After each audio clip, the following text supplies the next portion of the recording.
Mucho gusto, bienvenidas y bienvenidos. Hoy vamos a tener una sesión de grado cero del programa Arte, Ciencia y Tecnologías. Tenemos el gusto de tener con nosotros a Marcela Armas, que nos va a hablar sobre la intencionalidad de la tecnología en el arte. Ella es originaria de Durango. Se ha ocupado en el arte y su relación con la ciencia, la tecnología, la alquimia, la curación, la espiritualidad, el hacer comunidad y la crianza. Está interesada en el estudio de los registros de la memoria en la materia y sus fuerzas vivas, en el cruce de la diversidad biocultural. Preocupada por la recuperación y la validación de saberes ancestrales y comunitarios. Su investigación aborda el vínculo de la materia y la tecnología entendida como un constructo sociocultural. A través de su trabajo le interesa el significado de la estesis como la capacidad del corazón para percibir significado y mantener un vínculo de sentido con el mundo. Actualmente trabaja sobre las propiedades magnéticas de minerales y su posibilidad para almacenar información a través del sonido como medio de interpretación e inducción. Su trabajo articula tecnologías, diálogos transdisciplinares y procesos de comunidad indagando sobre las relaciones que teje la sociedad con la materia, la energía, el espacio, el tiempo y la construcción de la historia. Realizó estudios académicos en la Escuela de Artes Visuales en la Universidad de Guanajuato y en la Facultad de Bellas Artes de la Universidad Politécnica de Valencia. Ha recibido el apoyo del programa Jóvenes Creadoras del FONCA, programa Arte Actual Vancouver MACG 2009, programa de apoyo a la investigación en nuevos medios del Centro Multimedia del CENART. Recibió el premio Arco VIP de Arte Electrónico en la Feria Arco Madrid de 2012. Participó en la oncena Bienal de La Habana. Recibió el premio Incentivo a la Producción de Vida 16.0 de Fundación Telefónica de España. Es miembro del Sistema Nacional de Creadores de Arte del Fondo Nacional de la Cultura y las Artes 2016-2019. Su trabajo ha sido exhibido en México, Estados Unidos, Canadá, América, Europa, Rusia, China y la India. Y bueno, la idea es que Marcela haga una presentación más o menos de 1 hora y media y después vamos a dar pie para que hagan preguntas. Pueden ir poniendo algunas en el chat para dar ya un orden después de la presentación. Pues muy bien, Marcela, estamos contigo. Muchas gracias, Octavio. Gracias por la invitación a este seminario Grado Cero. Bueno, gracias a todo el equipo que lo organiza. Miriam, Melissa, tú, Eugenio, que no está presente, y bueno, quienes no están presentes, que también están involucrados. Y bueno, y gracias a todos ustedes que están aquí, que dedican este espacio de su tarde para compartir este espacio con nosotros. Pues yo preparé una presentación sobre mi trabajo. La verdad es que como con la intención de poder echar una mirada retrospectiva. De pronto, mientras estaba terminando la presentación, pensé, tal vez son demasiadas imágenes, espero que no resulte abrumador. Y que por el contrario, ¿no? que podamos ir como hilvanando así una forma de ir transitando por, pues en este caso, por mi experiencia, ¿no? Con mi trabajo. Entonces, bueno, voy a compartir pantalla y comenzamos. Si en algún momento algo sucede, bueno, pues háganmelo saber. Yo, bueno, como con la intención de irles platicando un poco mis procesos, hice como organicé algunos de los trabajos que hay como un comienzo que yo puedo entender como un momento detonante en mi trabajo. Y lo que hice fue armar como fui como hilvanando estos trabajos no cronológicamente, sino como por ciertas asociaciones. Entonces hice como algunos grupos y bueno, los nombré, digamos, con algunas palabras pues que me sugieren, que me detonan cosas que no son las únicas, por supuesto, y que podría haber otras maneras de reunirlas y de asociarlas. Pero bueno, pues vamos a ver cómo se va tejiendo esto, ¿no? Entonces, en el primer grupo de imágenes, distingo espejos y proyecciones. Y como primer trabajo quiero presentar pues una de las primeras cosas que hice en el año 2006, que se titula Estanque. Es un tanque de acero que está lleno de aceite automotriz usado y que tiene como se alcanza a ver una manija de automóvil que sale de esta superficie, que se vuelve como un espejo negro, ¿no? Parece una superficie pulcra que está pues basada en un desperdicio derivado del petróleo, de los combustibles fósiles. Y la idea un poco es hacer alusión al automóvil, es decir, como pensar en la máquina líquida y bueno, todo lo que representa, ¿no? Esta máquina líquida que se ha ido pues como filtrando por la tierra, por la corteza terrestre, bueno, haciendo mucho de lo que vivimos ahora, ¿no? Y yo enlazo esta pieza con este proyecto que se llama Exhaust. Exhaust es una palabra que en inglés significa escape y que hace alusión al escape de los coches. Entonces, bueno, nada más como para dar un poco de contexto en este trabajo, es un trabajo que realicé en el marco del proyecto de intercambio, bueno, un proyecto como más bien como de residencias organizado por el Museo Carrillo Gil y Fundación Vancomer. Entonces, bueno, pues yo fui seleccionada en un grupo de artistas y tuvimos la oportunidad de tener como una especie de seminario, más que una residencia, en realidad fue un seminario, durante el cual pudimos desarrollar proyectos, pero poder como retroalimentarnos, ¿no? En grupo.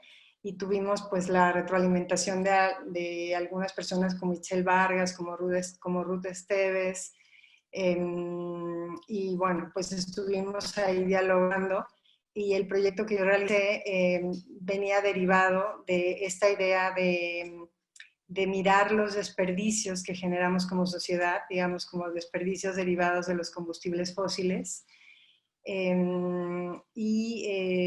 Bueno, finalmente realicé como una serie de experimentos que no están aquí, que no tengo imágenes de ellos, pero que básicamente consistieron en una serie de burbujas de plástico, como contenedores de plástico, que se conectan a diferentes vehículos de combustión interna, motocicletas, automóviles, y con ellos realicé intervenciones en el espacio público, bueno, en la calle. En algunas ocasiones eran espacios como plazas, por ejemplo, en la Plaza de Santo Domingo, o en la calle misma, y eran como especies de obstrucciones que se inflaban con el gas expelido por escapes de automóviles o motocicletas encendidos. Y bueno, este proceso culminó con esta intervención, me voy a regresar, ¿verdad? Que se llama Exhaust, en donde lo que hicimos fue reproducir una columna, un soporte estructural de un puente vehicular en la delegación de Iztapalapa, en la salida a Puebla. Y bueno, pues es una columna que medía 12 metros de altura y que fue llenada por 6 automóviles encendidos durante un día, ¿no? Entonces, bueno, un poco la idea era como pensar sobre la ciudad como generadora de desperdicio y la ciudad, la estructura urbana misma como desperdicio mismo, ¿no? Y como a partir de allí, bueno, empezar a reflexionar sobre, pues sobre nuestro hacer, ¿no? Yo lo pongo dentro de este grupo de proyecciones y de espejos, ¿no? Empezando con el estanque que les conté al principio. Y luego sigo con esta pequeña serie, es una serie gráfica que se llama Noches Incandescentes y que consiste, son 25 grabados de pequeña escala, son unas cajitas negras que miden 10 por 10 por 10 y bueno, se alimentan, básicamente son unas cajas de luz que tienen unos grabados que representan crecimientos urbanos. Básicamente lo que hice fue tomar como referencia fotografías tomadas por la NASA de ciudades de diferentes lugares del mundo, ciudades grandes, pueblos pequeños. Bueno, la serie son 25 gráficas y lo que me interesaba era como poder ver pues estas morfologías como a distancia, ¿no? Cómo nos configuramos, cómo nos podemos ver a la distancia en estas configuraciones que pueden ser tan abstractas y que pueden de pronto parecer galaxias y que de pronto pueden ser incluso más, tener como este tipo de crecimientos, ¿no? Más como racionalistas, más funcionalistas, pero que finalmente son como organismos que crecen en la superficie de la Tierra, ¿no? Entonces, como podernos ver en estas diferentes perspectivas, ¿no? Pero todo dentro, sigo pensando aquí pues en esta economía lineal del uso de los recursos, ¿no?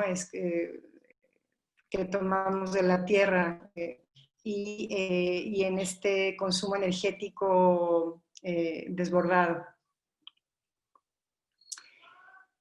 O el siguiente grupo lo llamé el afecto y la soberanía. Y bueno, aquí quiero hablar de esta pieza que ha sido una pieza muy importante para mí, que se llama Imaginarius. Imaginarius es un trabajo que realicé también en el marco de una especie de seminario. Fui convocada por Carla Jasso cuando ella fue curadora del Laboratorio Arte Alameda en la Ciudad de México. Creo que esto fue por el año 2008, más o menos.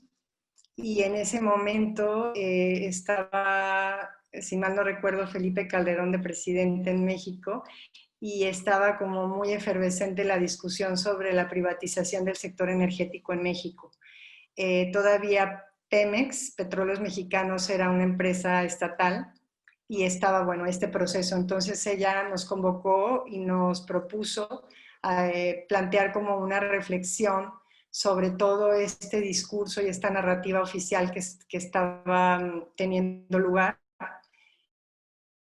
Y bueno, más que politizarlo más, lo que hicimos fue generar una serie de diálogos con un historiador que fue el Ansemo, con un politólogo, con una serie de personas que invitamos a platicar con nosotros para poder tener como pues una referencia y un background más grande, más amplio sobre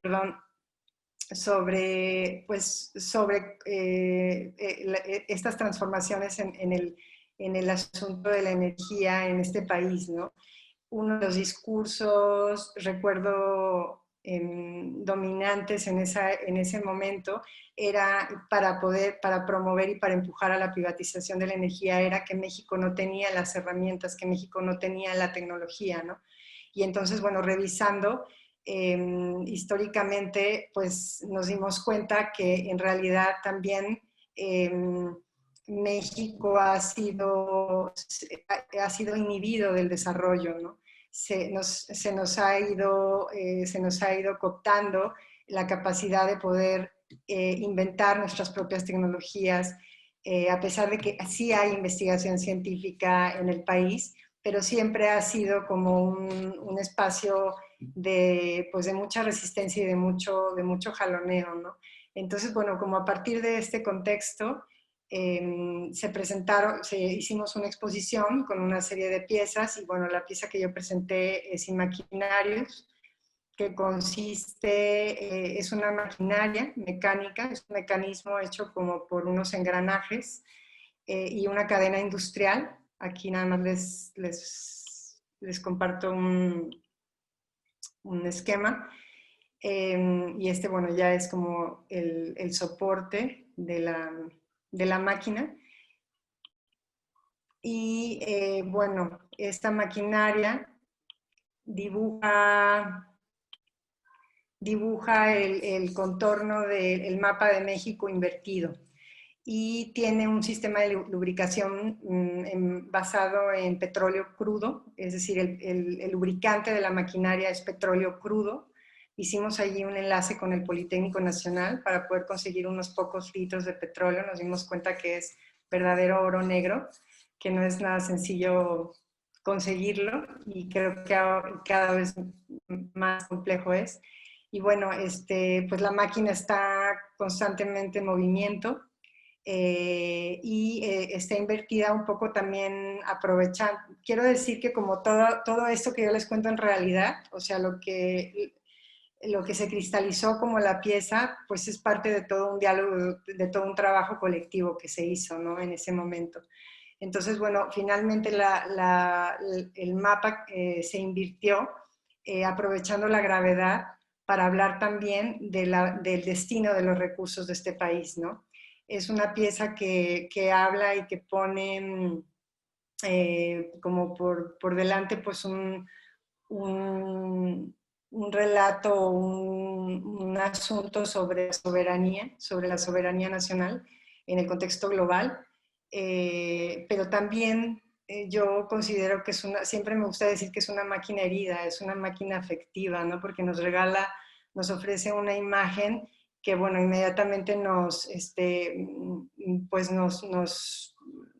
como que nos lleva a pensar en muchas cosas que estamos viviendo, digamos, como país y no solo como país, ¿no? Es una imagen que incluso a otros hermanos latinoamericanos y de otros lugares del mundo, pues yo creo que les puede jalar afectivamente, ¿no? Sobre todo en el clima de inseguridad que estamos viviendo en el país.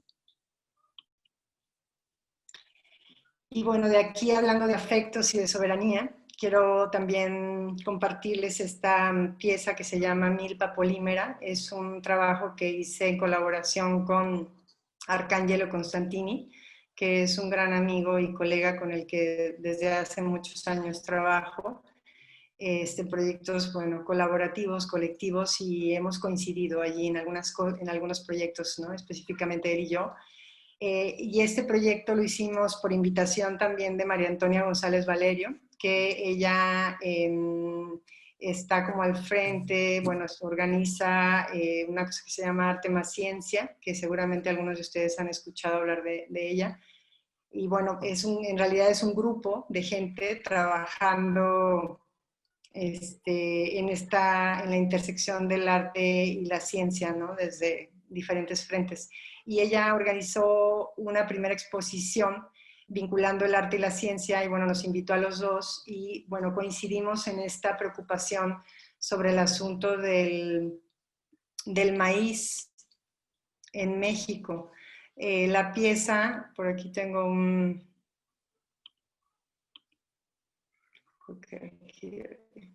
Voy a pasar un video, parece que los videos no se estaban viendo muy bien, pero bueno, de cualquier manera son imágenes, ¿no? Que pueden ir describiendo un poco lo que es la pieza. Básicamente es una impresora 3D, se llama MakerBot, y está construida sobre un carrito, haciendo como una especie de tractora que circula en un espacio de tierra circular que nosotros llamamos milpa. Y entonces esta impresora está imprimiendo semillas de maíz. Me voy a regresar un poquito. Está imprimiendo semillas de maíz que están hechas con un biopolímero que se llama PLA, ácido poliláctico. Entonces, bueno, estas semillas son impresas y son arrojadas a la tierra, evidentemente son semillas estériles, y bueno, allí está como todo el juego de la pieza, ¿no? Por un lado, decir que la impresora, nosotros utilizamos la primera generación de unas impresoras que hizo MakerBot Industries, una empresa que empezó a lanzar estas impresoras 3D de código abierto, con la confianza de toda una comunidad de desarrolladores, ¿no? Que también pusieron mucho impulso en el desarrollo de estos sistemas de fuentes abiertas. Y bueno, como que nosotros distinguimos una contradicción desde el comienzo. Por una parte, estas impresoras de código abierto trabajaban con este biopolímero, que es un biopolímero que está hecho con un proceso de almidón de maíz, que se hace con unas bacterias modificadas genéticamente. Y también el maíz que se utiliza para hacer este biopolímero es un maíz modificado genéticamente, es un maíz patentado. Entonces, desde el principio reconocimos esta contradicción. Después, con el tiempo, esta industria eliminó del mercado las impresoras de código abierto y empezó a comercializar impresoras patentadas, ¿no? Bueno, con toda una controversia en medio de esto, pero lo que nosotros realmente ponemos como en relación y de relieve, pues son estas contradicciones, ¿no? Entre, por ejemplo, entender que el maíz ha sido nosotros, México es un país centro de origen del maíz. Tenemos una tradición de 10.000 años de domesticación de estas semillas, entendiendo la semilla como esta unidad viva que impulsa la vida a partir del intercambio, a partir del libre conocimiento, ¿no?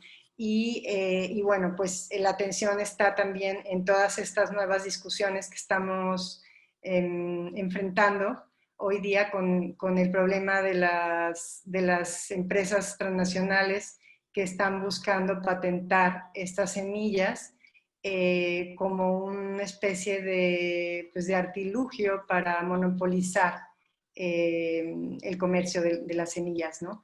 Entonces, digamos que estas son como las cosas que están en juego en esta pieza que se llama milpa polímera.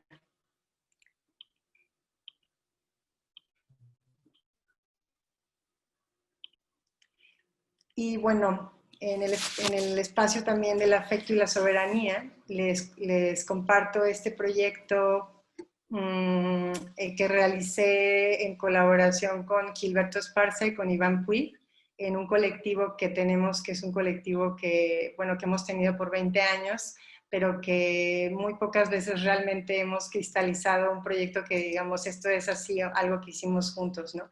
Y este proyecto, porque en realidad siempre estamos acompañando nuestros procesos, aunque no los nombremos como procesos colectivos.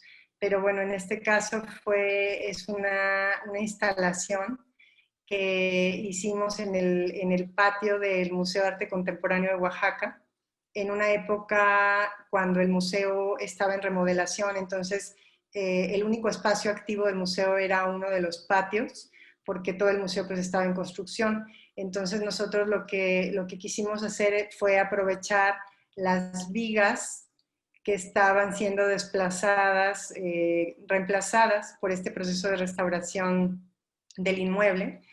Y con estas vigas, bueno, hicimos una investigación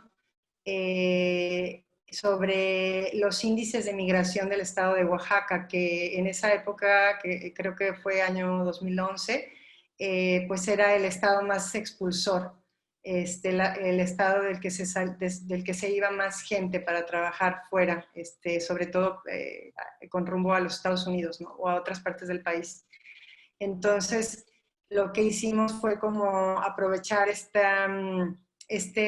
soporte estructural del inmueble para construir una especie de alegoría sobre este fenómeno de la migración en el estado de Oaxaca, y reprodujimos una gráfica estadística de los índices de migración desde el año de 1950 hasta el momento en que inauguramos la pieza.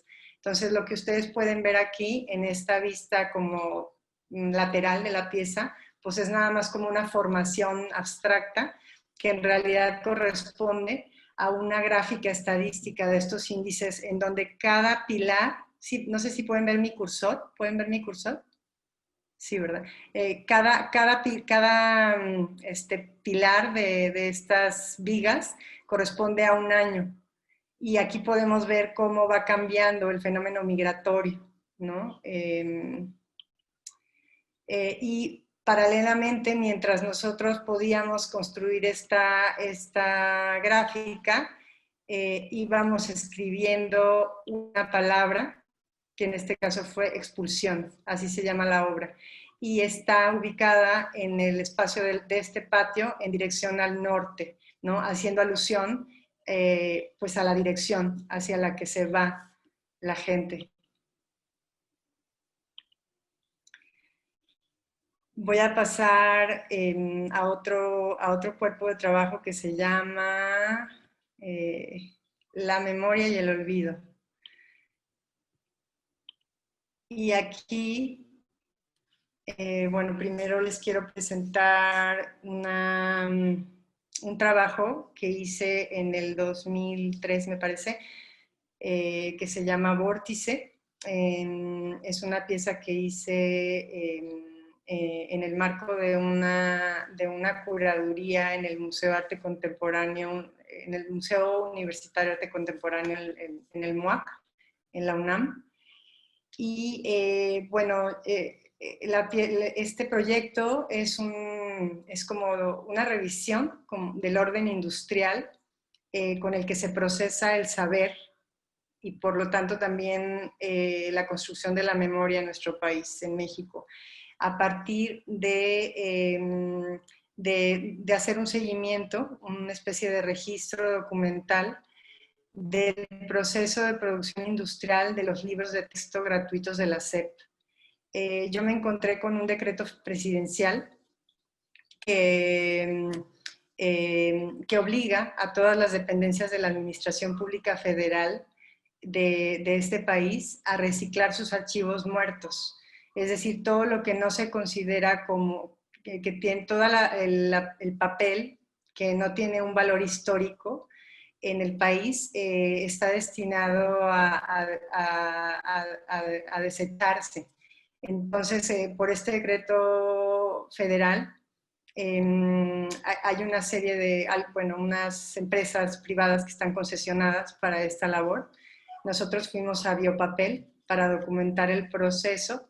Bueno, antes de ir a Biopapel, visité el Archivo General de la Nación y visité algunos almacenes de resguardo de esta documentación como la Secretaría de Economía, pero en realidad es impresionante la cantidad de toneladas de papel que se reciclan y la cantidad de secretarías y de espacios. O sea, no solamente son las oficinas del gobierno, sino también espacios como, por ejemplo, hospitales psiquiátricos, cárceles, orfanatos, todo tipo de entidades sociales que están vinculadas al gobierno y oficinas también, por supuesto, burocráticas, ¿no? Desde la Secretaría de Energía, la Secretaría de Economía, hasta todo pasa por allí. Entonces, este decreto obliga a estas dependencias a resguardar, me parece que son 5 años, sus documentos que no tienen un valor histórico o que no se consideran con un valor histórico para después ser desechados. Entonces, lo que hicimos fue documentar este proceso sin olvidar que estamos mirando el archivo muerto, porque así se le llama, además, ¿no? Entonces fuimos a ver todos las etapas de la destrucción de este archivo muerto, ¿no? Fuimos a ver la etapa en la industria del reciclaje, pues la molienda, la separación de las tintas, el blanqueo del papel, luego la producción del papel blanco, pero siempre pensando en el archivo, siempre pensando en que era un archivo desprovisto o aparentemente desprovisto de su historia, de su memoria, ¿no? Como pensando en que es como una memoria invisibilizada. Y después de allí, pues fuimos a ver cómo se producen los libros nuevos, cómo se imprime en estos libros, en este papel, una nueva memoria que está regida por las políticas del Estado del sexenio en turno, ¿no? Digamos. Pero entonces, en todo esto, pues fuimos pues documentando todo este proceso, ¿no? Como una alegoría y como una metáfora de cómo tratamos el saber, el conocimiento, homogeneizándolo por un lado, y cómo también esto representa pues un gran negocio, ¿no? O sea, cómo está ligado a este sistema económico, ¿no? Que lo permea todo. Esa fue como una primera parte del proyecto. Una segunda parte del proyecto, voy a ver si puedo, uy, me voy a tener que saltar, me voy a saltar estas imágenes que, bueno, ya las vieron,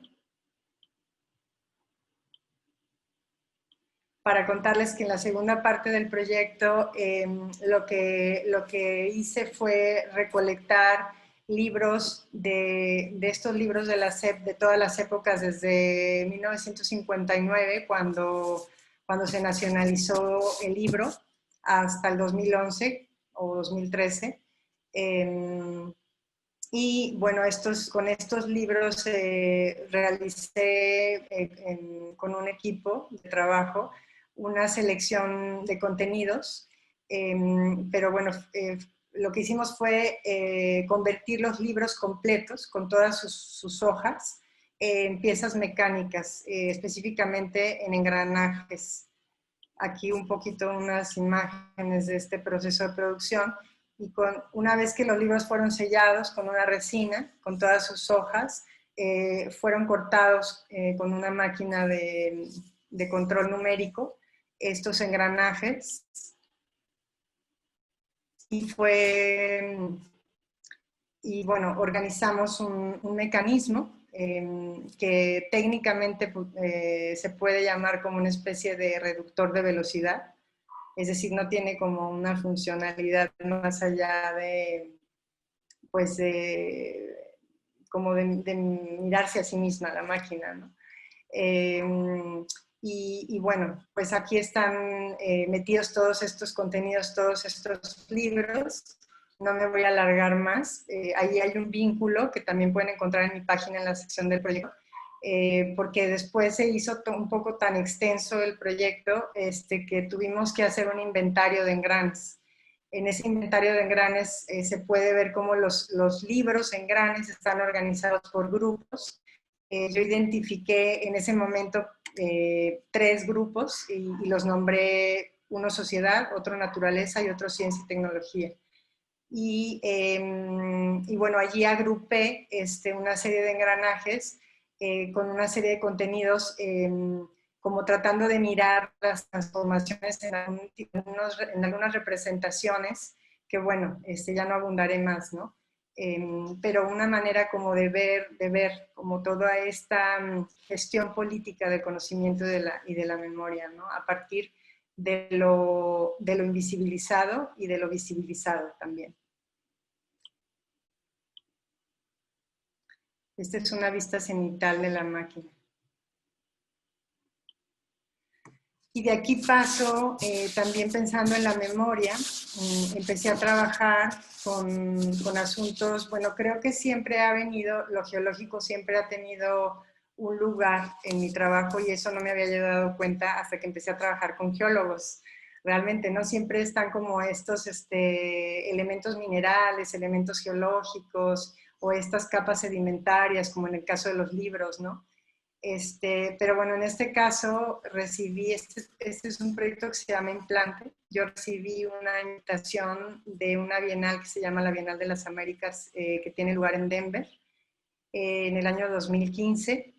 Y bueno, ellos en esa ocasión, específicamente la Bienal tenía lugar en Denver, pero tenían un espacio importante en la Ciudad de México y ellos me invitaron para hacer un proyecto de arte público. Entonces, bueno, yo propuse vincular las dos ciudades a partir de su suelo, de su tierra. Y esto, pues, con la implicación que tiene sumergirte, ¿no? En las capas profundas de la tierra y muchas de las cosas que nos vinculan a ella. Entonces, el proyecto se definió como un proceso, como un proceso de exploración geológica nutrido con el lenguaje de la ciencia geológica, incluso, bueno, de la industria minera también. Y lo que hicimos fueron dos procesos de exploración. Encontramos dos parques públicos en la ciudad de Denver, fue el Commons Park, que es un lugar que me gustó mucho, bueno, después de andar buscando por toda la ciudad dónde podíamos hacer este proceso, resulta que en este parque se originó la ciudad. Entonces me pareció como muy simbólico. Además es un parque que está, cuya gestión está en manos de los residentes que viven allí. En Estados Unidos la gente tiene un montón de cosas, pero entre ellas se apropian de sus espacios públicos, ¿no? Y eso está muy bien porque detonó una conversación muy interesante. Y en el caso de la Ciudad de México, pudimos trabajar gracias al apoyo de Julieta Jiménez Cacho en la Casa del Lago, en el bosque de Chapultepec. Que bueno, que Casa del Lago además es un espacio de la UNAM, ¿no? Entonces ahí se armaron unos vínculos muy interesantes porque terminamos trabajando con el Instituto de Geología también. Entonces, bueno, para no hacerles la historia mucho más larga, bueno, Implante, lo que hicimos fueron dos perforaciones de 30 metros de profundidad en cada uno de estos parques y extrajimos unas muestras geológicas que se llaman núcleos. El núcleo es el objeto geológico, el objeto de estudio geológico, digamos, industrial y de la ciencia geológica, ¿no? A partir de estas especies de cilindros de tierra o de piedra compactada, se puede estudiar el tiempo profundo, la historia de la Tierra, pero también la industria minera cataloga, ¿no? Administra y capitaliza los recursos de la Tierra, ¿no? A partir de eso se hacen las exploraciones mineras. Entonces, bueno, este proceso de trabajo fue súper bonito porque tuvimos varias como etapas, como momentos en los cuales como vinculamos a diferentes personas que participaron. Fue el caso de dos geólogos, en este caso un geólogo en la ciudad de Denver y bueno, también en el Instituto de Geología, otro geólogo que pudieron describir las muestras geológicas que habíamos extraído de la Tierra, ¿no? Entonces, después de que estas muestras fueron descritas y que pudimos saber algo sobre ellas, a partir de los saberes que ellos ya, o del estudio de la Tierra que, bueno, que ellos ya tienen, saber un poco, por ejemplo, que la Tierra de Denver, la Tierra que pudimos explorar, tiene más o menos 60,000 años de antigüedad. Perdón, me equivoqué. La Tierra de México tiene 60,000 años de antigüedad y la Tierra de Denver, no me acuerdo, creo que son 60 millones de años, una cosa así. Una diferencia bestial. Pero bueno, más allá de eso, de lo que se trató fue como de ir generando un diálogo a partir de la Tierra y nuestra relación cultural con ella, ¿no? Como en estos dos espejos, porque los mismos procesos fueron hechos en Ciudad de México y en en Denver. Entonces fue como un diálogo que se fue haciendo en paralelo en los dos lugares con diferentes maneras y lenguajes, ¿no?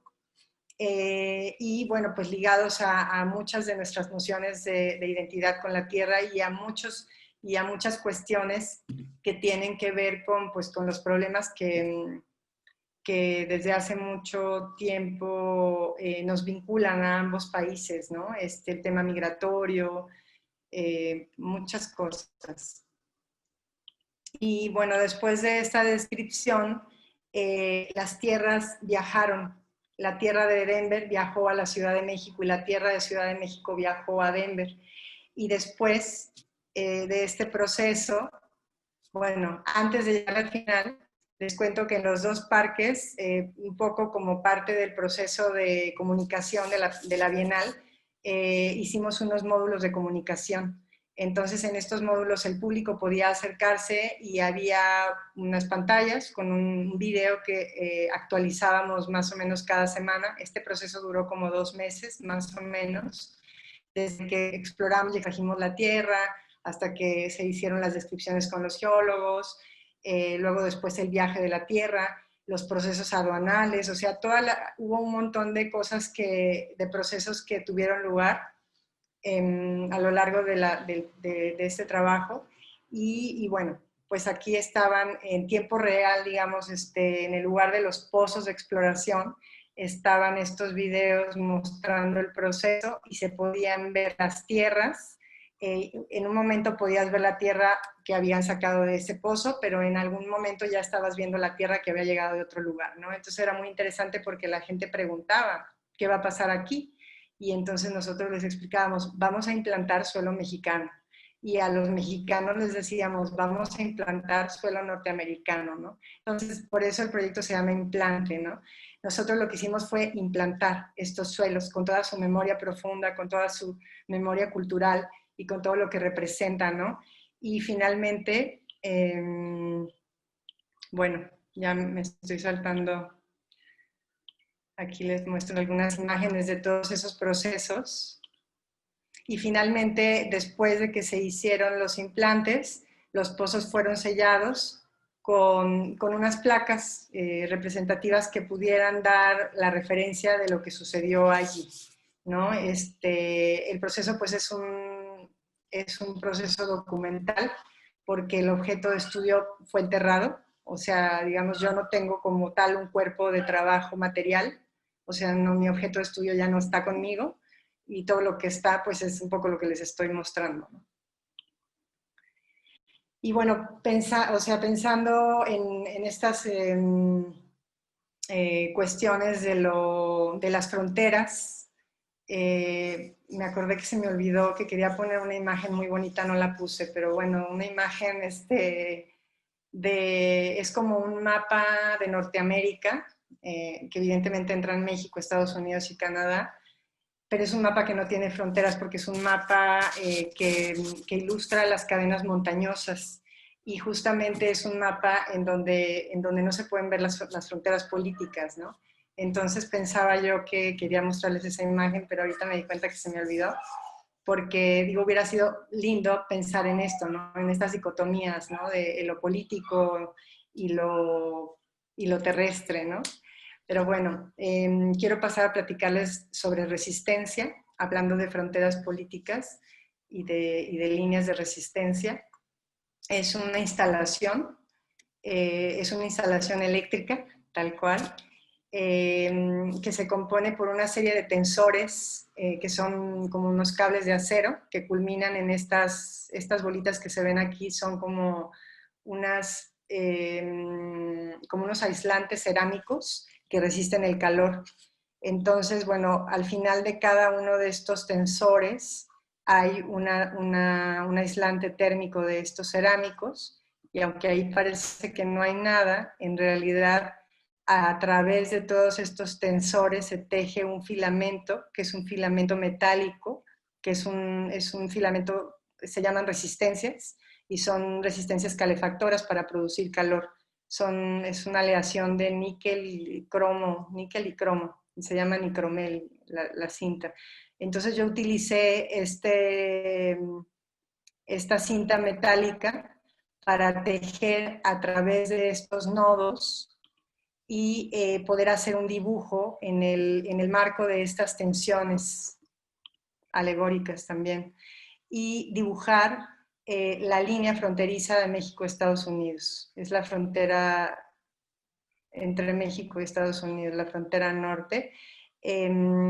Y lo que ustedes ven de color naranja en realidad es incandescencia. Cuando este filamento se conecta a la electricidad, está alimentado con 110 voltios de corriente alterna, y bueno, hay un sensor en el espacio, la pieza no puede estar prendida constantemente porque se funde, pero se prende intermitentemente, y cuando se prende, cuando se pone al rojo vivo, pues se puede ver este espacio de resistencia, ¿no? Y hay un voltaje, hay una resistencia que está pasando por allí y representando este lugar problemático que es la frontera norte nuestra.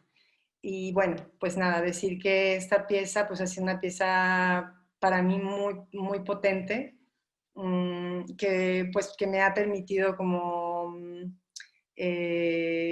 muchos diálogos interpersonales, pero también a nivel de negociación, ¿no? Porque es una pieza que físicamente es peligrosa.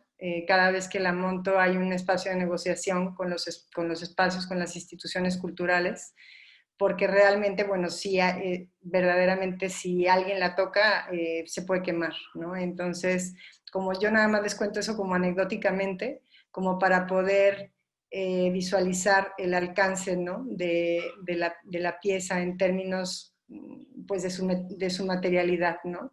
Que yo decía eso, bueno, por ahí en el textito que hice para presentar la charla, hablaba, ¿no? Como de cómo me interesa el buscar que, que las virtudes y las cualidades inherentes de los materiales puedan, como poderles dar lugar para poder penetrar en nuestra conciencia, ¿no?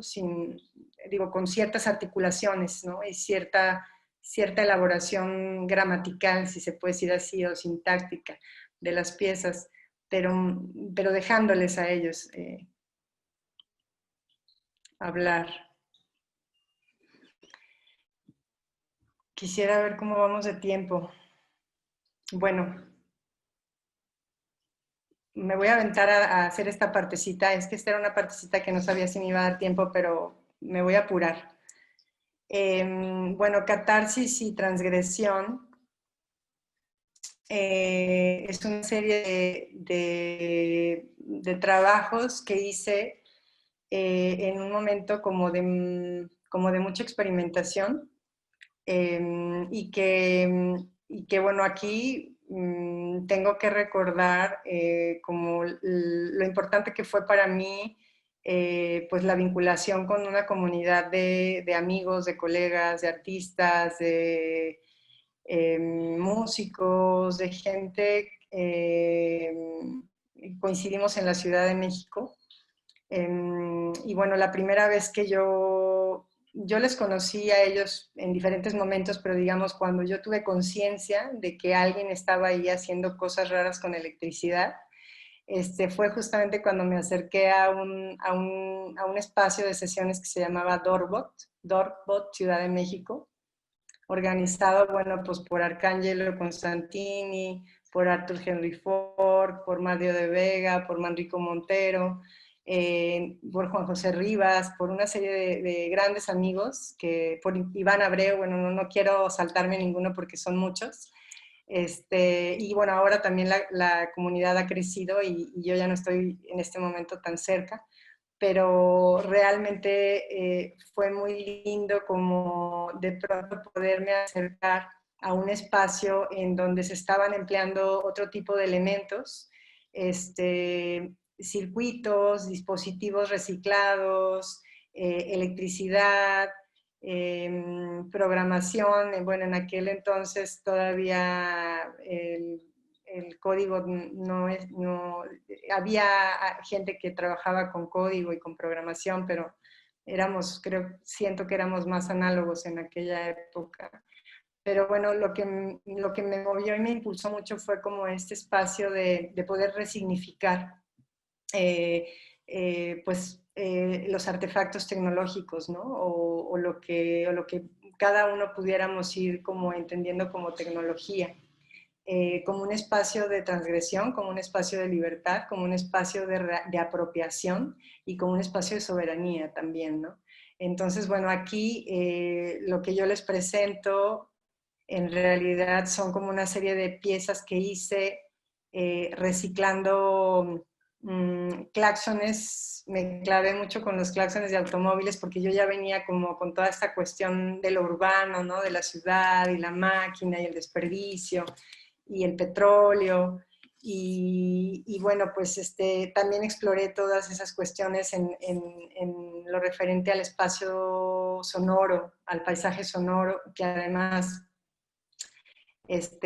bueno, yo vivía en una esquina súper problemática de la Ciudad de México, ¿no? Me despertaba todos los días entre claxonazos de camiones. Y entonces, bueno, como que todo eso se fue permeando y empecé a hacer una serie de intervenciones y de experimentos aquí en la azotea de mi edificio.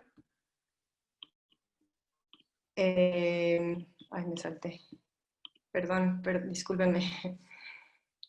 Y en alguna ocasión me invitaron al Exteresa y allí intervine todo el enrejado del atrio del Exteresa en la Ciudad de México con claxones de coches, de motocicletas, de trailers. Y bueno, hicimos un dispositivo como para poderlos activar y hacer como una serie de improvisaciones sonoras muy caóticas, muy locas y muy ruidosas. Y que bueno, pues finalmente también exploran todas estas cuestiones que les cuento, ¿no?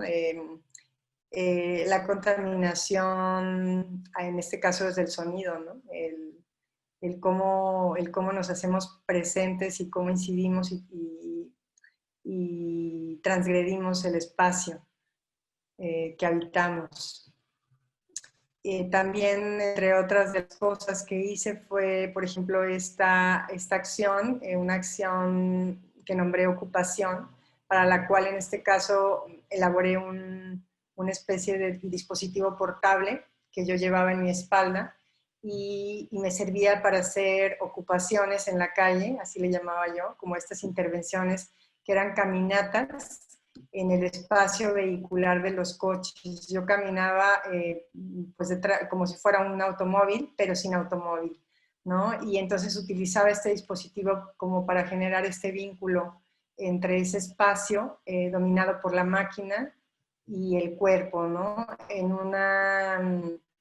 Pues en un intento de pensar esta relación máquina-cuerpo y empoderamiento, ¿no? Y como también era como transgredir un poco este espacio de la conciencia, y era como muy loco para mí ver cómo realmente, pues, a todas luces, mi cuerpo estaba en clara desventaja, sin embargo, muchas de las veces la respuesta era muy agresiva de la gente, desde ese empoderamiento de estar en la máquina, ¿no? Entonces, bueno, en realidad y lo que hice fue varias caminatas en la Ciudad de México y algunos pequeños videos documentando esta experiencia, y solamente repetí la experiencia en Porto Alegre, en Brasil, en el marco de una bienal. Y bueno, fue la última vez que decidí hacerlo porque realmente me sentía vulnerada, ¿no? De muchas maneras, pero creo que fue una buena experiencia.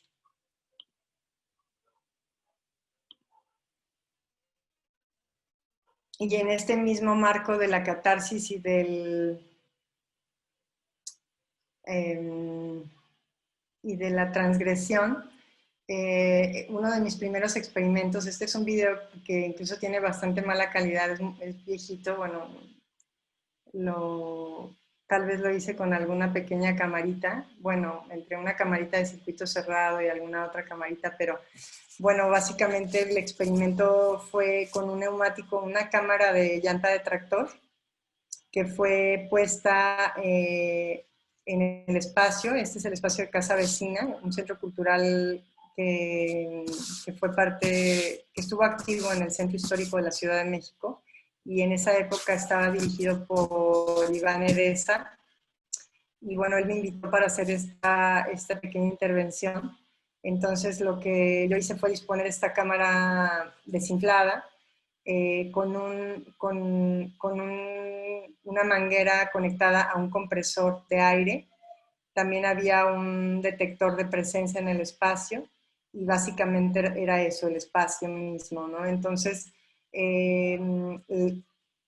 bueno, la relación era que siempre que hubiera una ocupación, una presencia humana en el espacio, el dispositivo inyectaba aire a la cámara, pero era muy lento, esto tardó varias horas.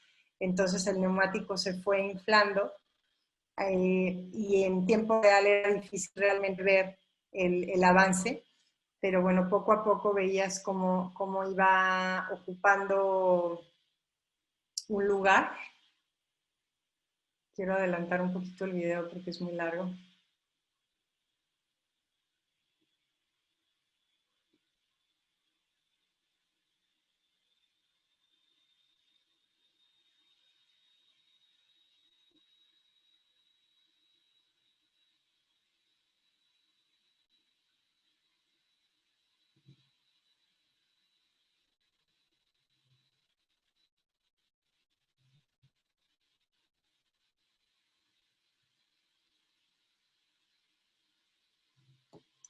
Ay, quería poner el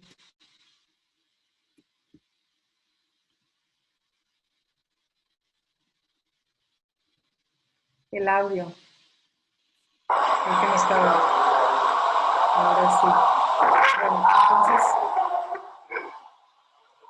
como pueden ver, como lo que causaba era un nivel de expectativa y de incertidumbre y de tensión impresionante, porque en realidad no sabía si en algún momento la pieza se iba a detener.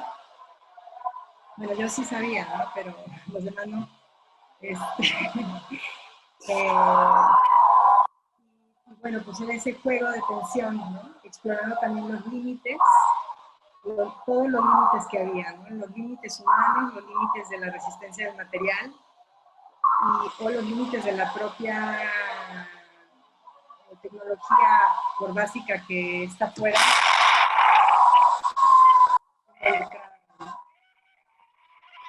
Entonces, bueno. Ay, es que creo que me fui a YouTube directamente, hasta ahorita me estoy dando cuenta.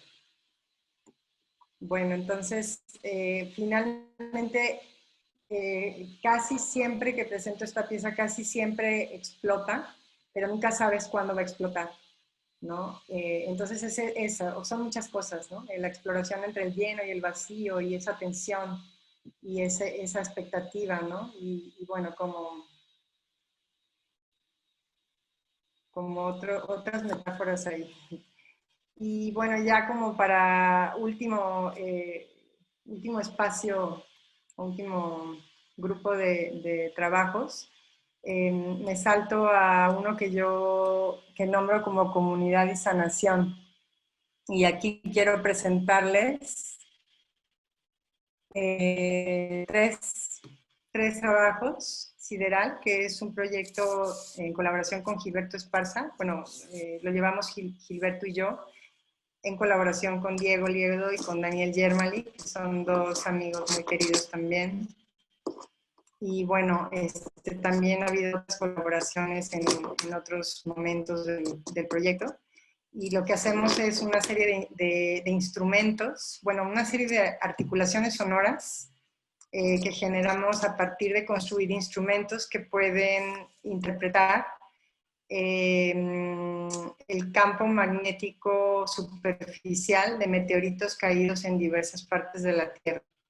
Nosotros empezamos trabajando con un meteorito que está en el Instituto de Astronomía de la UNAM, que es un meteorito que está en el vestíbulo del instituto, que se llama La Concepción Adargas. Es un meteorito de 3.3 toneladas que cayó en Chihuahua y que, bueno, después de toda una historia de todo un recorrido que ha hecho esta roca, pues llegó al vestíbulo del instituto y nosotros le propusimos al instituto esta colaboración para iniciar este proyecto. Entonces este meteorito pues fue trasladado al Exteresa, a la capilla de Santa Teresa del Exteresa, y allí montamos el primer instrumento para traducir la memoria magnética de este meteorito y hacer como pues una interpretación sonora de su memoria, ¿no? Y bueno, a partir de esto hemos ya trabajado con otros 2 meteoritos, un meteorito que está en el observatorio de Archenhold en la ciudad de Berlín, y un meteorito que se llama Vauxhall, que está en el Museo de Historia Natural de Londres, que fue trasladado a Glasgow, en Reino Unido, para, pues para también, ¿no? Que pudiéramos hacer un instrumento y una interpretación. Entonces, bueno, pues mucho que contar sobre este proceso, que también es un proceso de mucho diálogo, y en el cual pues también nos interesa mucho como la experiencia que se puede generar en el acercamiento con estas entidades minerales, ¿no? Creo que es uno de los proyectos, como después de Implante, de este proyecto que les mostré del intercambio de la Tierra, en donde se me abrió la puerta para pensar en nuestra relación con la vida de otra manera, ¿no? Nuestra relación, como le llaman, interespecie, ¿no? No solamente con otras especies que consideramos vivas, sino con el reino mineral, bueno, que es parte hasta de nuestros huesos, ¿no? Entonces, a partir de aquí, pues es como entablar un diálogo con estos embajadores de otros mundos que nos traen información y generar otro tipo de relaciones y de interpretaciones y de percepciones de la información que ellos portan en su materia. Las sonoridades que entran en juego en este proyecto, bueno, es aquí donde entra el trabajo de Daniel Yermal y de Diego, en el trabajo de programar y de componer, y bueno, trabajamos juntos, y la idea un poco es partir como de una serie como de parámetros sonoros preestablecidos, que después con la señal que nosotros recogemos con sensores magnéticos sobre la intensidad del campo magnético de estas entidades minerales, lo que hacemos es generar como pues como una interlocución de esta señal, una intervención de esta señal con estos parámetros sonoros, ¿no? Entonces, lo que sucede es que tenemos una especie como de base sonora que va cambiando, pero que al ser intervenida por la señal del campo magnético del meteorito, se modifica. Entonces lo que nosotros escuchamos es esa variación, que es una variación que prácticamente nunca se repite, ¿no? Que siempre va a depender de la lectura pues de la región, del espacio, de la roca en cuestión. Y bueno, este es Adargas, la concepción Adargas. Este es Canyon Diablo, que es el meteorito del que les hablaba en Berlín. Y Vauxhall, el meteorito que es interesante porque también las articulaciones sonoras que producimos están relacionadas con los lugares donde los meteoritos cayeron. Entonces, en este sentido, no queremos que las interpretaciones del sonido sean solamente como si fueran unas gráficas sonoras, sino realmente queremos darles una intención, vinculándolas con cierto tipo de sonoridades relacionadas con los lugares donde los meteoritos cayeron. Por ejemplo, en el caso de la Dargas y Concepción o del Vauxhall, sonidos de ciertos cantos o ritmos rituales de algunas comunidades indígenas que habitan en las regiones donde cayeron estos meteoritos, ¿no? O sonidos inspirados o referenciados en la naturaleza, en el lugar donde cayeron. Y bueno, Meditatio Sonus es un proyecto que llevamos Arcángelo, Constantini y yo. No sé si Arqui está por ahí, pero bueno. En este momento, ahora estamos llevando un nuevo ciclo de Meditatio Sonus. Es un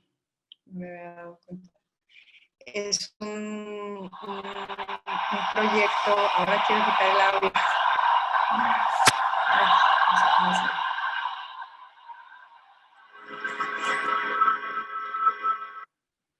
Este proyecto es más un proyecto curatorial. Son meditaciones sonoras guiadas pues por improvisaciones sonoras a cargo de artistas, ¿no? Lo que nosotros hacemos, bueno, cada ciclo se compone de 8 sesiones que son siempre dominicales, siempre son domingos, y para estas invitamos artistas que trabajan desde diferentes plataformas con sonido y tecnología. Entonces, cada artista es convocado para generar una pieza, un proyecto específico con la intención de dirigir a una comunidad, o bueno, no de dirigir, sino de guiar el proceso de meditación de una comunidad, de un público invitado, ¿no? Son meditaciones colectivas, entendiendo el sonido como la guía, como ese espacio de impermanencia, de transitoriedad, que está en constante cambio, y bueno, convocando la atención plena, la escucha profunda y el proceso de la autoconciencia, ¿no? Que bueno, en diferentes contextos ha tenido una significación distinta, ¿no? Y llevamos ya 10 ciclos, algunos han tenido lugar en la Ciudad de México, en colaboración con Fundación Alumnos 47, con el MUAC, con el Bosque de Chapultepec, con la Casa del Lago también. Hemos hecho, bueno, ahora estamos llevando el 4º ciclo con el Museo de Arte Contemporáneo de Oaxaca, que también pues ha apoyado el proyecto ya en 4 ciclos. Y también hemos realizado 2 simposios acompañados también de algunas sesiones de meditación, ¿no? Entonces es como la propuesta es pues como reposicionar o replantear la intencionalidad de la tecnología, ¿no? En este caso, para guiar estos procesos de la autoconciencia y de la meditación.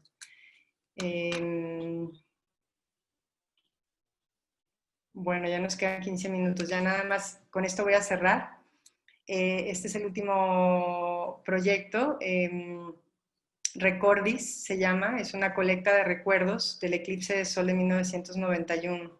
Yo recibí una invitación para hacer una interpretación de uno de los murales que está en el interior del Palacio de Bellas Artes. Y esto era en el marco de una publicación de la historia del Museo del Palacio de Bellas Artes. Estaba Itziel Vargas, era directora en ese momento del Palacio, y bueno, ella me invitó y nos invitó a un grupo de artistas.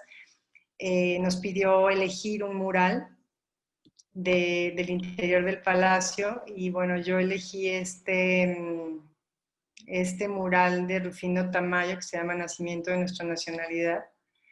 Me gustó por varias razones. Una, porque yo sabía que Rufino Tamayo en su momento no estaba tan comprometido, o no era afín al movimiento de los muralistas, ¿no? No se suscribió a este movimiento. Y más bien, bueno, y él tenía también una curiosidad y estaba siempre atento y le interesaba pues la transformación de la sociedad en relación también al desarrollo de la tecnología, ¿no? Y de la ciencia. Y bueno, más allá de eso, me llamó la atención que en este mural él integró un eclipse, que es un eclipse de luna, el sol eclipsando a la luna, como, como una referencia a estos presagios nahuas que presagiaban, valga la redundancia, catástrofes, ¿no? Bueno, y como con otras lecturas también. Pero bueno, a mí me interesó eso y me pareció, más que hacer una interpretación del mural en sí, tomé pues este espacio del eclipse para generar otra idea de lo que nos puede ubicar como, no tanto como una cuestión identitaria ni de nacionalidad, sino de algo que nos puede ubicar en el contexto de una, pues de identificarnos como humanos con respecto a un fenómeno, ¿no? Entonces, investigando, me di cuenta que el eclipse de México del 91 había sido un evento extraordinario, ¿no? Un evento del que yo no tenía mucha memoria. La verdad, yo no lo recuerdo mucho, lo recuerdo muy vagamente. Entonces, me pareció muy bonito como pues tratar de recordar a partir de los recuerdos de los demás. Y invité a un amigo muy querido que también ha colaborado conmigo en otros proyectos, que se llama Santiago Itzcoatl. Es un amigo artista, arquitecto. Y bueno, juntos hicimos esta colecta, hicimos una página web que ahorita no está, por cierto, la estamos eh, eh, arreglando.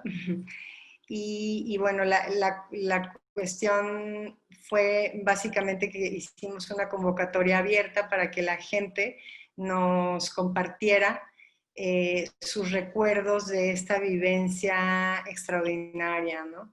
Entonces recolectamos textos, recuerdos de personas de diferentes latitudes del país por donde el eclipse pasó. Aquí tengo una vista lejana de estos recuerdos que están geoposicionados. Esta es la trayectoria del eclipse. Cada recuerdo está puesto en la latitud de donde procede ese recuerdo, ¿no? Y bueno, y ahí cuando podamos reactivar la página web, si quieren navegarla, ustedes podrán acercarse a esos recuerdos como se acercan al territorio en el Google Earth, ¿no? Podrán acercarse y revisitarlos, leerlos. También hay una sección de la página donde se pueden leer como un campo de texto normal, pero nos interesaba esta relación, ¿no? Del recuerdo con el territorio y bueno, como de la vivencia, de una vivencia, de un fenómeno único en la vida de muchas personas que nos hizo voltear al cielo, mirar al cielo por un instante y hacer una pausa y darnos cuenta que esa pausa puede ser pues un espacio en donde la conciencia registra que algo está cambiando, que algo está pasando, ¿no? Entonces, a partir de eso, pues alrededor de eso gira este proyecto de colecta de recuerdos, ¿no? Y bueno, pues con esto termino.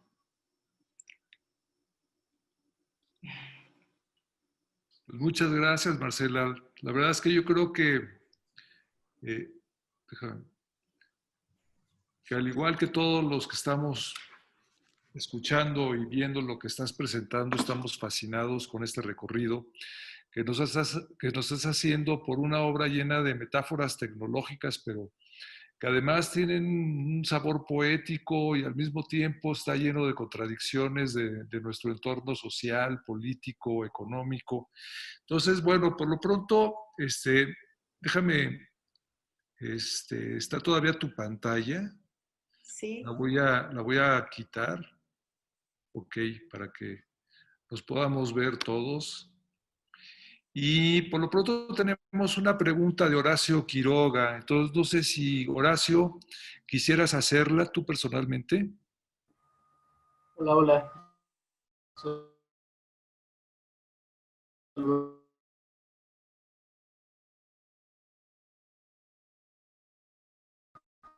decimos la organización de los proyectos es una cuestión autogestiva, colaborativa, hay alguna institución de por medio, o cómo es. Como escuché la pregunta, pero con un poquito de ruido, es ¿cómo surge mi trabajo en este contexto colaborativo? No, que cómo surge la financiación. ¿Es una cuestión autogestiva? ¿Hay alguna institución de por medio? ¿Los propios artistas involucrados son los que intervienen en esta parte o cómo se realiza? Sí, sí, sí, pues de todo, o sea, siempre hemos como financiado nosotros mismos el trabajo a partir de, bueno, de nuestro trabajo artístico, a partir de, pues de hacer talleres, de poder de tener la oportunidad de mostrar el trabajo también, ¿no? De participar en seminarios, en simposios, conferencias, pero siempre también hay un trabajo de fondeo, ¿no? Sí, muchas de las veces es a partir de, eh, se me fue la palabra, ¿no? Pues sí, de invitaciones, ¿no? De propuestas curatoriales, algunas de las veces, y de los fondos que vienen de esas instituciones culturales. Bueno, yo he sido en dos ocasiones fui becaria del FONCA de Jóvenes Creadores y también estuve en el Sistema Nacional en una ocasión. Pues todos esos fondos, ¿no? Vamos haciendo malabares y tejes y manejes siempre, ¿no? Pero sí es como, pues muy diverso la procedencia de los recursos y muchas de las, lo que sí puedo decir es que, pues lo que sucede es que se aprovechan las plataformas, ¿no? Cuando surge una invitación en donde hay un presupuesto, como una bienal, como, pues hay que aprovechar esos recursos, ¿no? Y buscamos la manera de, bueno, de no por aprovechar y no porque queremos gastarnos todo el dinero, pero digamos, tenemos más posibilidades de hacer cosas. Y cuando no, siempre se pueden hacer cosas, ¿no? Como piezas que no cuestan, cuestan trabajo, cuestan tiempo, cuestan investigación o cuestan experiencia, pero que no tienen un alto costo económico de producción. Muchas Mantequilla Voladora, que no sé quién es, pero bueno, con ese nombre, también quiere hacer una pregunta. No sé si Mantequilla Voladora quieras hacer la pregunta. Bueno, él pregunta, ¿cómo fue que tuvieron acceso a los meteoritos? ¿Desde un principio pensaron en hacer algo que transmitieran sonido o fue algo que surgió después de verlos y tocarlos? Pues sí, sí surgió después. Primero la primera vez que los vimos fue hace muchos años en el Museo de Geología de la UNAM, que está en Santa María la Ribera, un barrio, bueno, para los que no están en México, es un barrio antiguo en la Ciudad de México y es un museo muy hermoso que pertenece a la UNAM, y la UNAM tiene una colección bien grande de meteoritos. Entonces ahí los vimos y pues yo creo que fue una cuestión de intuición, como que dijimos, oye, ¿y si tiene magnetismo? Y nosotros, como, bueno, estábamos en esa época trabajando con electrónica análoga, con sensores de tacto, de luz, pues de repente nos pusimos a investigar si podíamos hacer un sensor magnético y fabricamos uno chiquito, un pequeño dispositivo así, que bueno, ahorita sería mucho buscar la imagen, pero entonces fuimos clandestinamente al museo y allí sacamos el cacharro y entonces dijimos, sí tiene, ¿no? Entonces nos emocionamos un montón, ¿no? Y a partir de ahí dijimos, bueno, pues empezamos pensando en un meteorito así, ¿no? Y después vimos los meteoritos que están en el Palacio de Minería, que hay un meteorito de 15 toneladas que es inmenso y que, bueno, volamos, ¿no? Ya sabes, la mente humana que siempre quiere más y más. Entonces, pues conseguimos una entrevista con el director, que no me acuerdo en este momento quién era, y por supuesto que nos mandó a volar, ¿no? Le dijimos que queríamos hacer eso y nos dijo, ¿están locos? Por supuesto que no. Pero él nos dio la idea y nos dijo, ¿por qué no van al Instituto de Astronomía? Entonces nos acercamos con los astrónomos. Bueno, nosotros ya habíamos tenido un acercamiento con ellos por un proyecto que no platiqué, pero un proyecto que hicimos también de gravedad cero. Y bueno, estuvimos trabajando con los astrónomos, hicimos un vuelo de cero gravedad con algunos de ellos. Y bueno, pues hicimos ahí algunas migas con ellos y ese espacio pues sí nos dio un acercamiento, digamos, no como un acercamiento, digamos, que permitiera hacer cosas que no se pueden hacer, pero digamos sí un espacio de confianza para poder platicar un proyecto, una idea. Y lo que fue muy bonito en realidad es que pues con ellos se desarrolló la idea, ¿no? O sea, como a partir de ellos primero nos dijeron que podíamos hacer lo que quisiéramos con el meteorito, pero allí, que no podíamos trasladarlo. Y eso fue fascinante porque ellos mismos se fueron involucrando afectivamente. Nos dimos cuenta que esa roca, ese meteoro que tienen ahí en el vestíbulo del Instituto de Astronomía es una piedra sagrada para los astrónomos y que muchos astrónomos que tienen ya pues un tiempo de antigüedad allí lo vieron llegar en los años 40, ¿no? En los años, ya no creo que fue en los años 70, creo que llegó ese meteorito al vestíbulo de astronomía, ¿no? Entonces, como que para ellos realmente era muchos, sobre todo los más viejos, pues realmente a ellos les significaba algo, una transgresión muy grande que pudiéramos mover ese meteorito. Ellos decían, sobre mi cadáver se lo llevan, ¿no? Y así, pues fue bonito porque hubo pues nos involucramos de otra manera, y también ese tipo de puentes de cosas que se tejen afectivamente entre científicos y artistas y no artistas. O sea, es bonito porque al final pues es la curiosidad humana la que nos acerca, ¿no? Y nos podemos hacer las mismas preguntas, pero tenemos distintos lenguajes y distintas herramientas para aproximarnos, ¿no? Y eso fue lo que pues fue como dando posibilidad el poder entablar un diálogo y abrir un espacio de diálogo, ¿no? Y bueno, ya ni les cuento, el día que nos llevamos el meteorito, bueno, no nos lo llevamos, nos lo prestaron y lo trasladamos a la Exteresa, fue todo un acontecimiento. Estaban todos los astrónomos allí, realmente porque no podían creer que eso pudiera estarse moviendo a otro lugar. Obviamente fue temporal, ¿no? Estuvo como un mes o un par de meses y después regresó. Pero bueno, sí, son cosas como, yo siento que son espacios vivos, ¿no?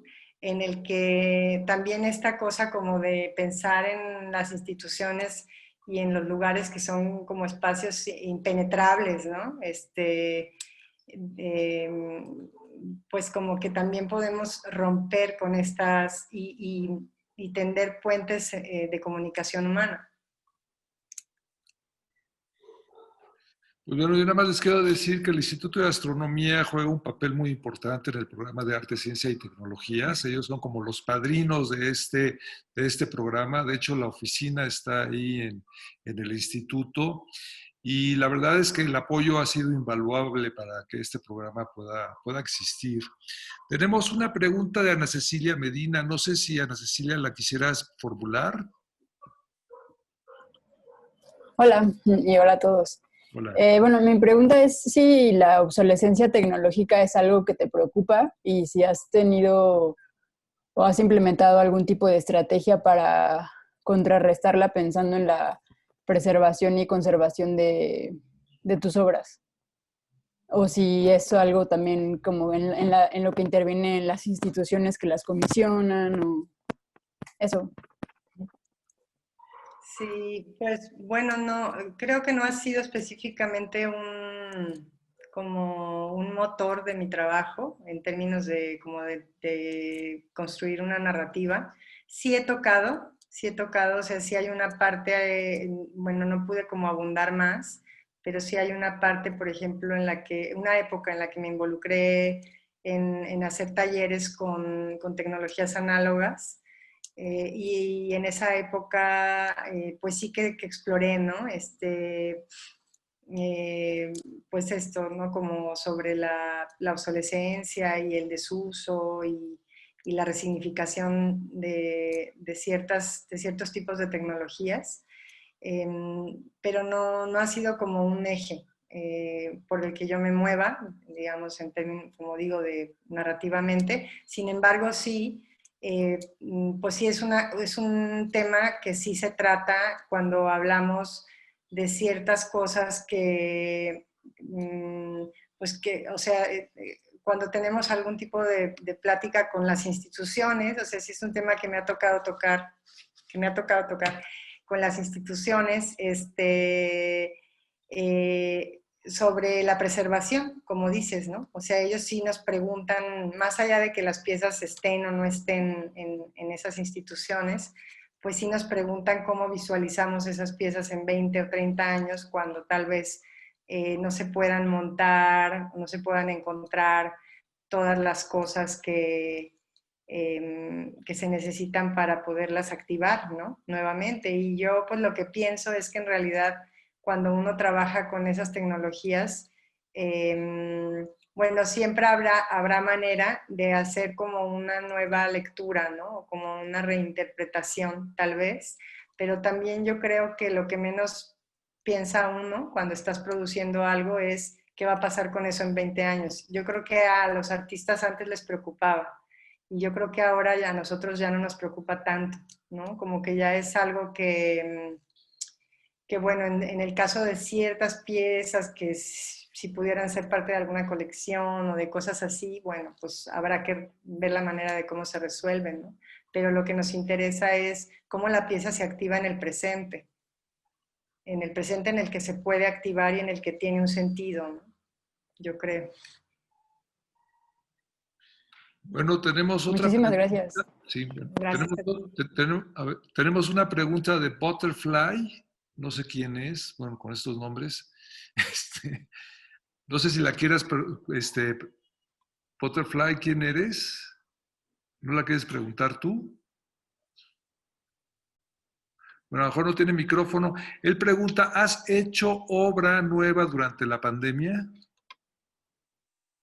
No, no, me encuentro trabajando en varios procesos que ya tienen una inercia, ¿no?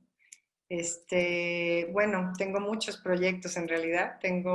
Estoy involucrada en un proyecto colaborativo que llamamos Taller 30. Es un taller, somos una cooperativa de artistas, músicos, diseñadores, productores, y trabajamos en colaboración.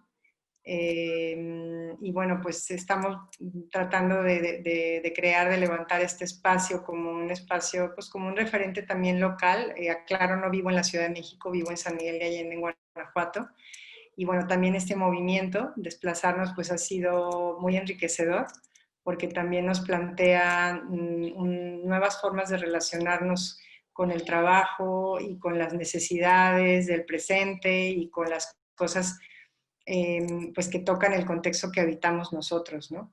Entonces, a partir de aquí, pues estamos en este taller. Tenemos una página que es taller30.sma.net. Creo que no me equivoqué, si no pueden buscarlo como Taller 30. Y también, bueno, por ejemplo, soy parte de una comunidad naciente. Estamos haciendo una comunidad para vivir. O sea, somos, digamos, una familia muy grande de amigos, de muchas, pues, como de muchas procedencias, o sea, no es que todos seamos artistas. Hay arquitectos, hay biólogos, hay matemáticos, hay astrólogas, hay gente que hace teatro, hay agricultoras. Es un grupo muy bonito de gente, y estamos planteando pues tratar de llevar, de hacer coherentes muchas de las cosas que hemos venido pensando a lo largo de los años en nuestra relación con la naturaleza, ¿no? pero no es un proyecto artístico como tal, es un proyecto de vida en el cual estoy pues involucrada, ¿no? Y bueno, o sea, realmente estoy involucrada en un montón de procesos colectivos, de grupos de estudio sobre medicina natural, sobre la crianza también de los pequeños, tratando de involucrar a los pequeños y de entender la crianza como un espacio de conocimiento también.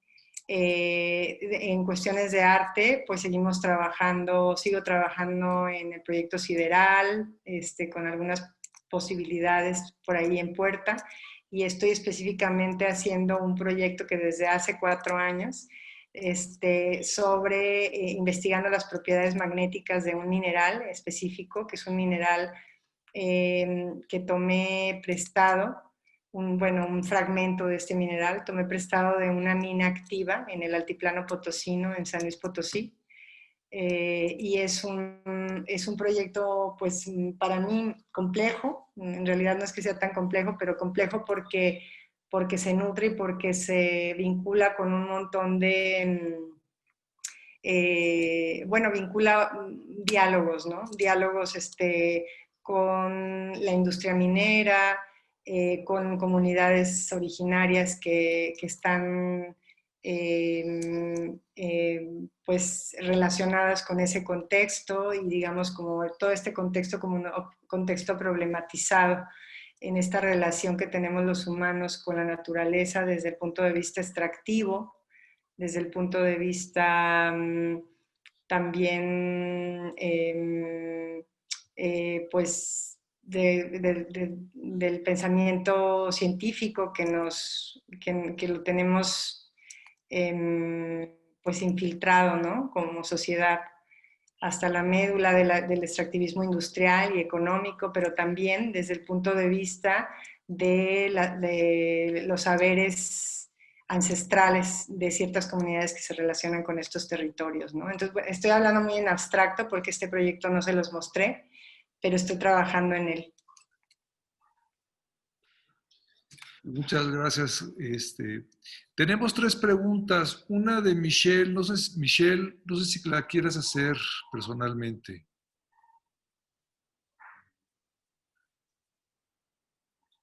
Bueno, Michelle pregunta, ¿has vendido alguna pieza? ¿Está en el plan cuando las realizas o solamente es la exposición y la experiencia? Nunca ha estado en mi plan eso, pero bueno, también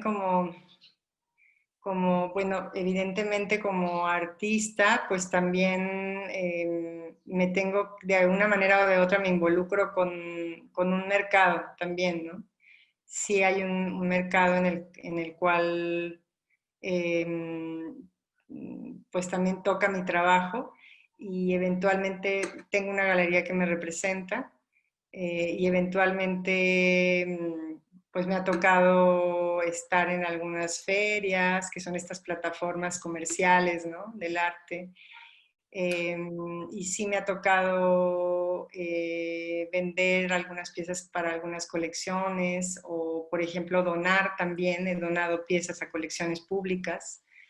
Sin embargo, bueno, es algo como derivado del trabajo de un artista, ¿no? Que no se puede sustraer y que no tendría por qué ser sustraído tampoco, ¿no? Porque también es otro posible medio de subsistencia y de financiar mi trabajo, pero no es eso lo que me mueve, no estoy pensando en vender mi trabajo. De hecho, creo que cada vez menos, y tanto así que cada vez vendo menos, ¿no? En realidad, porque el trabajo es cada vez más difícil de vender, porque en realidad ahora, pues así como ustedes vieron, ¿no? El implante de tierra, pues terminamos implantando, enterrando la tierra, ¿no? Entonces, pues es trabajo que difícilmente se puede vender a una colección, ¿no? Y lo que estoy haciendo ahora, pues quién sabe. Realmente lo que me mueve, pues sí es un espacio como de poderme hacer preguntas, pues sobre temas que creo que nos atañen a todos de muchas maneras, ¿no? Porque están vinculados con nuestros modos de vivir y con nuestros modos de concebir la vida. Pues muy bien, tenemos otra pregunta que, bueno, estar haciéndola por el chat, es de Aureliano Alvarado. Dice, ¿cómo sientes que el crear simbiosis entre el arte y la tecnología se contrapone a la tendencia de estas dos disciplinas a estar más seguido que no ligada a intereses de sus respectivos mercados? No entiendo bien la pregunta, pero yo supongo que se refiere a que tanto la tecnología y el arte tienen cada una un mercado distinto y que de alguna manera se contrapone, en fin. No sé si, no sé Sí. si quieras responderla o... Perdón, es que tampoco la entendí muy bien. Sí, él habla de que hay una simbiosis, pues de que el trabajo tiene que ver con una simbiosis entre arte y tecnología y que de alguna manera se contrapone a los mercados de estas dos disciplinas, ¿no? Ujú. Hay ahí como algo que va en contra de estos mercados. Mm, Pues, eh, pues no sé cómo de qué manera, bueno, se contrapone, no sé si lo piensa como por la cuestión de elaborar planteamientos críticos. Supongo que por eso, no sé si por eso está pensando como en esta contradicción. Em, pero bueno, o sea, finalmente creo que tiene que ver un poco con la pregunta anterior, ¿no? Como sobre el mercado. Finalmente, pues inevitablemente, o sea, no podemos sustraernos de un mercado como no podemos como seres humanos sustraernos de la economía, ¿no? Estamos inmersos en espacios que se mueven económicamente y más bien creo que la labor de los artistas, bueno, hay muchas labores, pero algunas que nos atraviesan, algunos de nosotros, tienen que ver como con poder eh, ser vehículos vehículos para preguntar, ¿no? Para generar preguntas y para poder plantear nuevos significados a los procesos que nos atraviesan y a los fenómenos, a las crisis, a los problemas, a las maneras en las que nos relacionamos con las cosas, como poder plantear, poder distanciarnos para eh, mirar de lejos y poder hacer preguntas críticas sobre cosas que muchas veces están normalizadas. Entonces, digo eso, pues no es que esté, no sé si está contrapuesto al mercado, lo que pasa es que no estamos pensando en el mercado. Finalmente el mercado en el arte y no en el arte siempre ha sido el espacio más maleable y siempre se adapta a todo y siempre encuentra maneras de engullir, ¿no? Entonces yo creo que lo importante es no, pues como tratar de no condicionar, ¿no? El trabajo que uno hace a esos procesos y hay un momento en el que pues uno suelta las cosas porque hay que seguir y las cosas ya no obedecen, ya no están bajo nuestro control y ya no obedecen a lo que nosotros hubiéramos imaginado, ¿no? Ya tienen su propia vida y muchas veces el mercado las absorbe, puede ser, ¿no? Que las absorba como productos, pero no creo que sea la intencionalidad, ¿no? Crear productos, no es por lo menos mi intencionalidad primera, independientemente de que es inevitable producir cosas, ¿no? No sé si respondí o los dejé igual. Y anotó que, bueno, sí, por ahí va, ¿no? Lo que estaba preguntando. Y bueno, hay una de Iván Acuña, que es, ¿cuáles son tus recomendaciones para empezar a involucrarme en este tipo de proyectos? Que está también relacionada a otra que viene, bueno, de Víctor Armando, ¿de dónde o cuándo pues, podemos conseguir catálogos de tu obra o publicaciones? Y yo con esas dos preguntas ya terminamos. Pues catálogos, como tal un catálogo de mi obra no hay. Pero bueno, hay algunas publicaciones en donde aparece mi trabajo sola o colaborativo, y en algunos de esos pues hay algunos textos también donde se puede profundizar un poquito. No estoy segura si en mi página hay un currículum vitae descargable, y ahí puede ser que haya un listado de publicaciones, pero si no, también me voy a fijar y voy a procurar actualizar eso para que pueda ser un espacio de consulta. Porque sí creo que sí que hay publicaciones, pero no sé si tan fácilmente conseguibles, Accesible. accesibles. Sí, y la otra de Iván Acuña, ¿cuáles serían tus recomendaciones para empezar a poder involucrarse en proyectos de este tipo? Uf. Pues, pues hacerlos, ¿no? Hacerlos, yo creo. Pues así como cuando todos los que empezamos empezamos por algo, ¿no? Empezamos a trabajar en algo, aunque sea pequeño, y pues en la medida en la que ese algo se vincula con el trabajo de alguien más, o que se buscan los espacios para poder hacerlo público o hacerlo visible, pues en esa medida van sucediendo las cosas, ¿no? Pero sí es como pues un espacio de experiencia más que todo, ¿no?